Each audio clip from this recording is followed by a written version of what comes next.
అధికార భాషా సంఘం మాజీ అధ్యక్షుడు విజయబాబుపై హైకోర్టు ఆగ్రహం వ్యక్తం చేసింది. దీనికి సంబంధించిన మరింత సమాచారాన్ని మా ప్రతినిధి జయప్రకాష్ ప్రత్యక్ష ప్రసారం ద్వారా అందిస్తారు.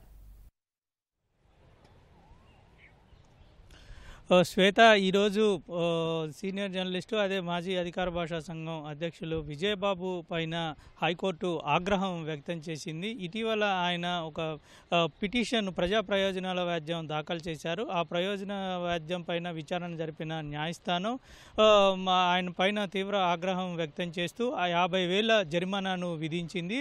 నెల రోజుల్లోపు రాష్ట్ర లీగల్ సర్వీసెస్ అథారిటీకి 50,000 రూపాయలు చెల్లించాలని, ఇది చిన్నపిల్లలకి సంబంధించి ఖర్చు చేయాలనేటువంటి ఆదేశాలు ఇందులో జారీ చేసింది. ఇందులో ప్రధానంగా కేసు పూర్వపరాలు కనుక మనం చూసుకున్నట్లయితే సోషల్ మీడియా కేసుల్లో పలువురిని అరెస్టు చేస్తున్నారని, వాళ్ళని ఇదంతా అన్యాయంగా అరెస్టు చేస్తున్నారని ఆయన ప్రజా ప్రయోజనాల వ్యాజ్యం చేశారు. అయితే గతంలో విచారణ జరిపిన నేపథ్యంలో గతంలో కూడా ఆయన వ్యాఖ్యలు చేసింది. అందులో ప్రధానంగా ఎవరైతే సోషల్ మీడియాలో వ్యాఖ్యలు చేస్తూ ఉన్నారో వాళ్ళని ఖచ్చితంగా వారిపైన చర్యలు చేపట్టాల్సిందే అనే గత విచారణలో హైకోర్టు తేల్చి చెప్పింది. అది ఎవరికైనా సరే ఈ అరెస్టులకి సంబంధించి అభ్యంతరాలు ఉన్నా సరే, ఎవరికైనా నష్టం జరిగితే వారు మాత్రమే హైకోర్టులో పిటిషన్ దాఖలు చేసుకోవాలని, దీన్ని పిల్లుగా ఎలా వేస్తారనేటువంటిది కూడా గతంలోనే తెలిపింది. దీనికి సంబంధించి సరైనటువంటి తీర్పు ఇస్తామని ఈరోజు దానికి సంబంధించి తీర్పుని ఇస్తూ ఈరోజు హైకోర్టు ఉత్తర్వులు జారీ చేసింది. ఇందులో ఇంకొన్ని విషయాలు ప్రధానంగా పేర్కొంది. అందులో సోషల్ మీడియాలో ఎవరికి ఇష్టం వచ్చినట్లు వాళ్ళు అసభ్యంగా పోస్టులు చేస్తూ వాళ్ళ ఇష్టం వచ్చినట్టు వ్యవహరిస్తూ చాలామందిని ఒకవైపు పోస్టుల పరంగా, ఒకవైపు అసభ్య పదజాలంతో వారి యొక్క వ్యక్తిత్వానికి, వారి యొక్క వ్యక్తిత్వ హననానికి పాల్పడుతూ ఉన్నారు.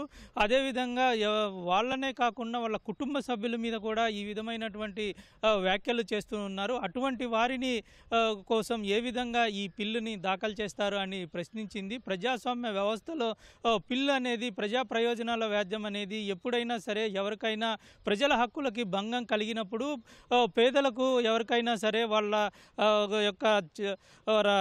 యొక్క రైట్స్ వాళ్ళకి అన్యాయం జరిగినప్పుడు మాత్రమే ఇటువంటి పిల్స్ని వేసి వారికి రక్షణని కలిగించాల్సిన అవసరం ఉంటుంది. దానికే ఈ పిల్స్ని ఉపయోగిస్తారు. అయితే మీరు ఇటువంటి సామాజిక మాధ్యమాల్లో అసభ్య పదజాలంతో దూషించిన వారి పట్ల వేయటం అనేటువంటిది ఇది రాజకీయ దురుద్దేశంతో వేసిన పిటిషన్గా కనపడుతుంది అని హైకోర్టు వ్యాఖ్యలు చేసింది. ఇటువంటివి వేయటం సరైనది కాదు అని స్పష్టం చేసింది. ఖచ్చితంగా ఎవరైతే సోషల్ మీడియాలో లక్షల ఖర్చు పెట్టి ఫోన్లు, ఆండ్రాయిడ్ ఫోన్లు లక్షలు ఖర్చు పెట్టి కొనుక్కొని వాళ్ళు అసభ్య పదజాలంతో వాళ్ళు పోస్టులు చేస్తున్నారో అటువంటి వారిని రక్షించటం అనేటువంటిది కరెక్ట్ కాదు అని తేల్చి చెప్పింది. ఖచ్చితంగా సోషల్ మీడియా కేసుల్లో వాళ్ళు విచారణ ఎదుర్కొంటారు, వారికి దాని ప్రకారం జరుగుతూ ఉంటుందని తెలిపింది. అయితే విజయబాబుకి మాత్రం 50,000 జరిమానా విధిస్తూ ఒక నెల రోజుల్లో ఈ జరిమానా సొమ్ముని రాష్ట్ర లీగల్ సెల్ సర్వీసెస్ అథారిటీకి ఇవ్వాలనేటువంటిది తెలిపింది. శ్వేత, కెమెరామెన్ స్వామితో జయప్రకాష్, ఈటీవీ న్యూస్, విజయవాడ.